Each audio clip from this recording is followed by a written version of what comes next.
My name is Olivia Wilson. I'm 29, and I've been living with my boyfriend Andrew for 18 months. On paper, everything should have been perfect. We laughed, cooked together, argued over dumb things like toothpaste caps and laundry piles. But in the past few weeks, something in the air had shifted. It started almost imperceptibly.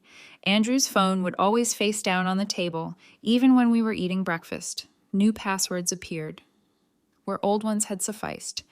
He began claiming last-minute late nights at work, hours that his job had never demanded before. I remember the night clearly. I couldn't sleep. The apartment was silent, except for the faint hum of the fridge. I rolled over to check my phone and noticed him typing away, his phone screen dimmed, almost secretive. I asked casually, "Everything okay? Who are you texting this late?" He froze, eyes narrowing as if I had just asked to read his diary. Wow. Controlling much? The words hit me like a slap. I blinked, caught between hurt and disbelief. "Just checking," I murmured, unsure why I felt guilty for asking a simple question. "You're becoming possessive," he said, voice tight, almost accusing. "Healthy relationships are built on trust, Olivia. You didn't question me when I stayed late at the office." I lay back, stomach twisting. That defensive edge, that subtle shift of blame, it was all too familiar. I should have felt reassured, but instead I felt an odd hollow growing inside me. Something didn't fit. 2 days later, at a friend's barbecue, Jenna, one of Andrew's closest friends, mentioned his relationship troubles in passing. Something in her tone, a faint hesitation, didn't match Andrew's stories. "Things are fine with Andrew," I said softly, but Jenna's brow furrowed, confusion flickering across her face. "Wait, Natalie, you said he was having issues?" I froze. Their words collided, fragments of stories that didn't line up. A knot of unease twisted in my chest. For a moment, I wondered if I was imagining things, if the late nights, the secretive texts, were just coincidences. But the doubt had taken root. By morning, I couldn't shake it. I needed answers, but I refused to become the person rifling through someone else's phone. So I did what any rational person in my situation would do. I hired a private investigator.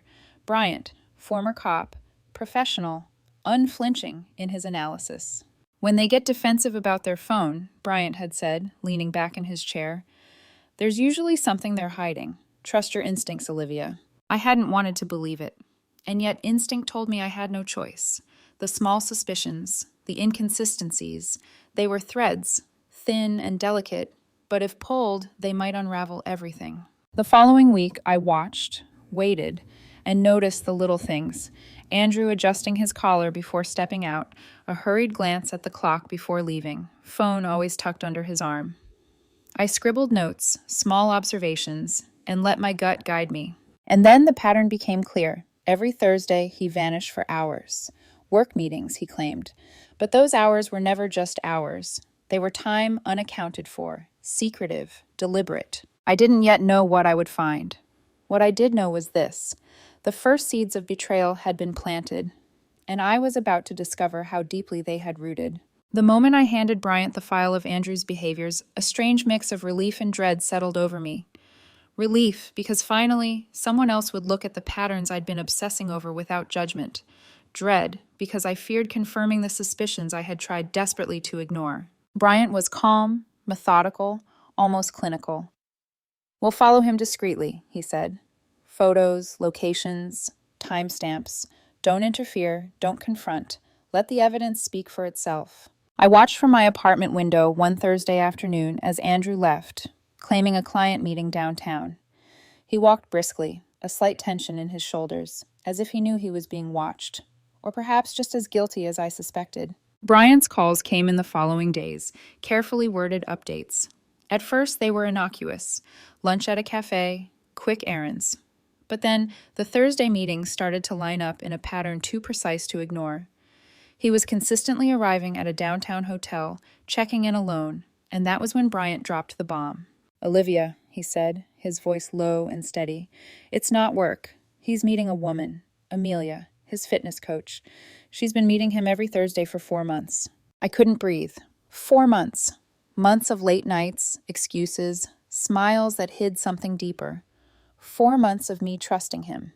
And all along, the truth had been meticulously hidden behind fabricated work schedules and defensive words. Bryant's photos confirmed it. Not explicit, not scandalous in a tabloid way, but enough. Andrew entering the hotel separately, Amelia following an hour later, gestures caught in reflections. A quick brush of hair, a hand lingering, a kiss on the forehead as if it were casual. I stared at the images over and over, willing my mind to reject them. But denial is a fragile shield. I felt betrayal like a weight pressing on my chest, a slow, suffocating ache. It wasn't just the physical meetings. Bryant had dug into their online traces, public social media interactions, subtle messages, even small monetary transactions. Lunch paid with emojis that carried hidden meanings, little threads connecting them like invisible lines across my life that I hadn't seen. And yet, amidst the hurt, a cold clarity emerged. Andrew had been lying to me, deceiving me with meticulous care. 4 months of weekly meetings, a secret that existed in plain sight, right under my nose. I had been paying for groceries, utilities, his car insurance, while he spent Thursday afternoons orchestrating a hidden life. I remember sitting in our living room, Bryant's folder spread across the coffee table.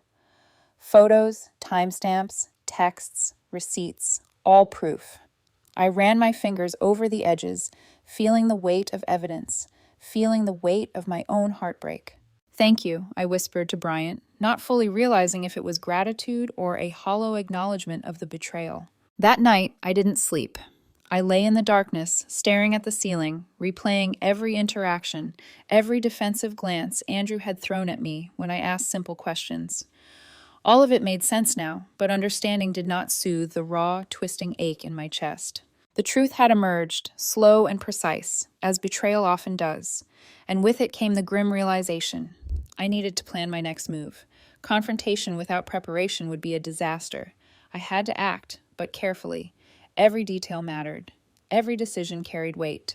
And so I waited, letting Bryant continue his work, collecting every piece of the puzzle. Every Thursday would confirm the pattern.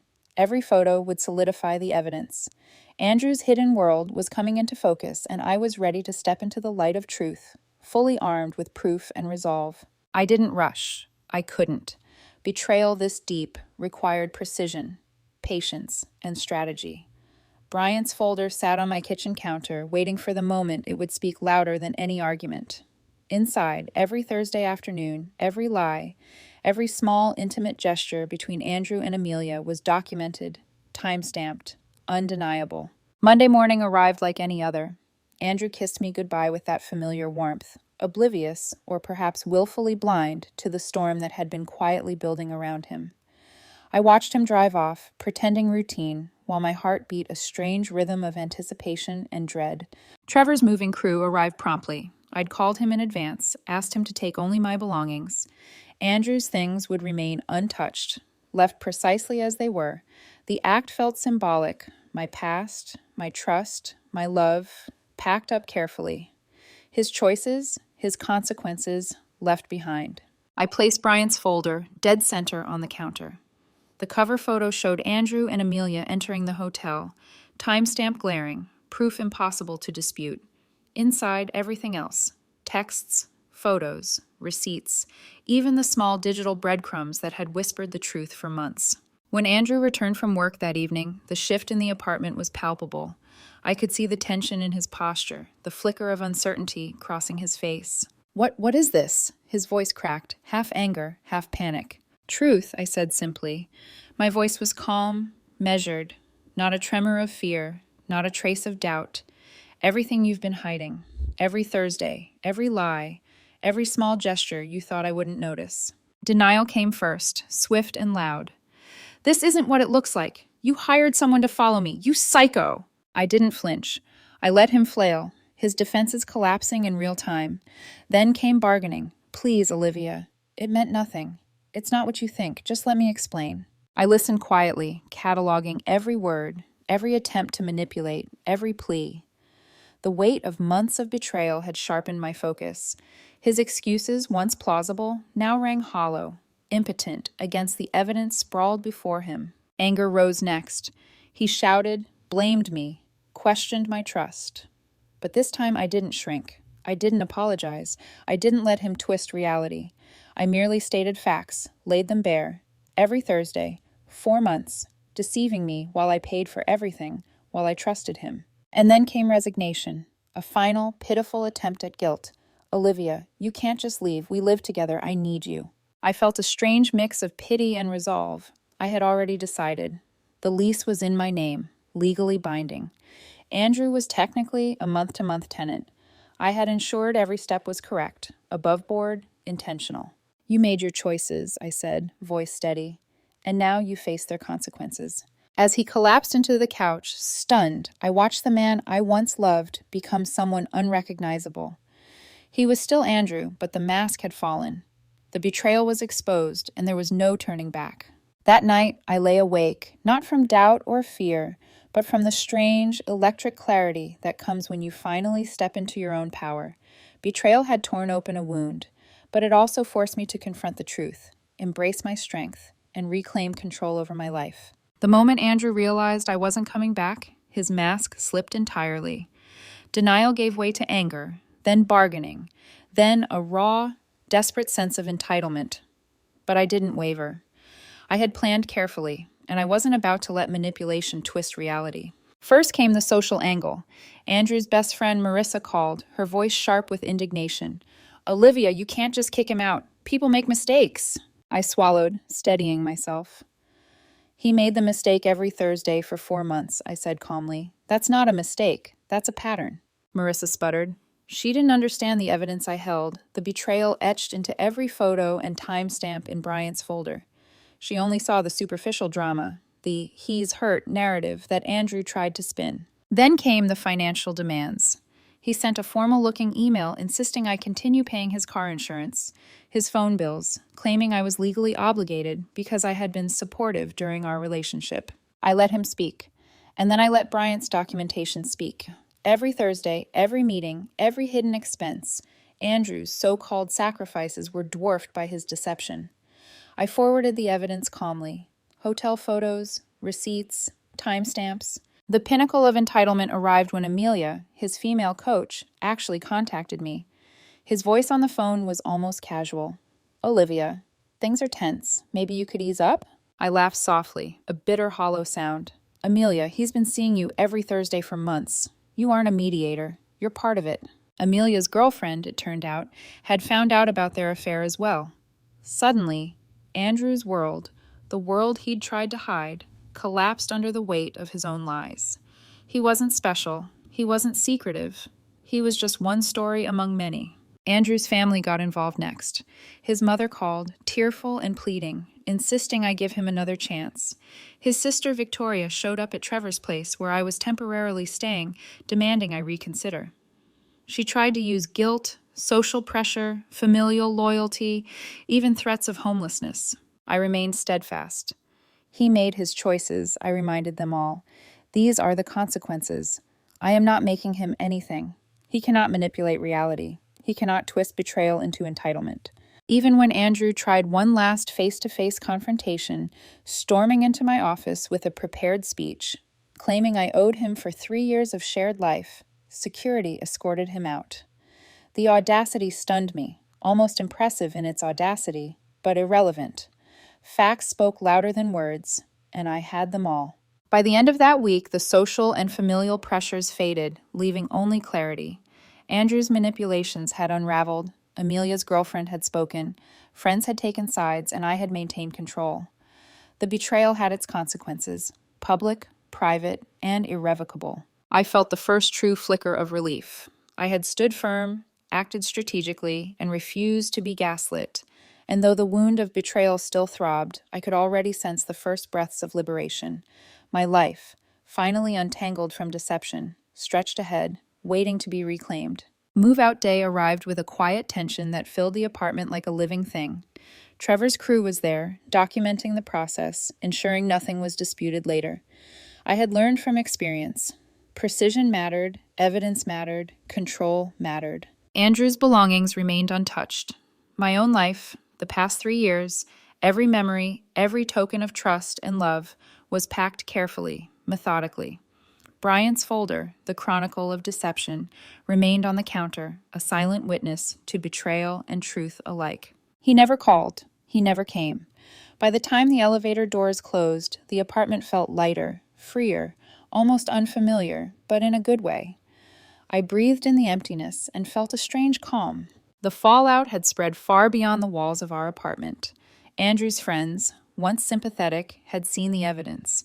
Amelia's girlfriend had confronted him, exposing the full roster of deceit. Even social media, that unforgiving mirror, reflected the truth. Betrayal had consequences. I sat alone that evening, staring at the now empty apartment, my thoughts circling. Betrayal is a curious thing. It fractures your world and forces you to see clearly. I had been hurt, deceived, and manipulated. But I had also learned I am stronger than my heartbreak, wiser than my fear, and capable of protecting my own boundaries. I thought of small things, a new coffee maker, my own routines, the quiet calm of a bed unshared by secrets. I considered getting a dog, something loyal, something uncomplicated, something that wouldn't lie, wouldn't betray. In my mind, I replayed every Thursday, every lie, every small gesture I had once dismissed, and I smiled faintly, not in mockery, but in quiet triumph. I had acted with courage, with clarity, with precision. I had refused to be gaslit, refused to let betrayal define me. Lessons crystallized in the simplest truths. Trust your instincts, demand respect, and when deception hides behind defensiveness, evidence is your ally. PIs are worth every penny. And sometimes letting go is not defeat, it is the most profound victory of all. I had been betrayed, yes, but I was no longer bound by that betrayal. Life stretched ahead, full of quiet possibilities, new beginnings, and the knowledge that I was finally, fully in control of my own story.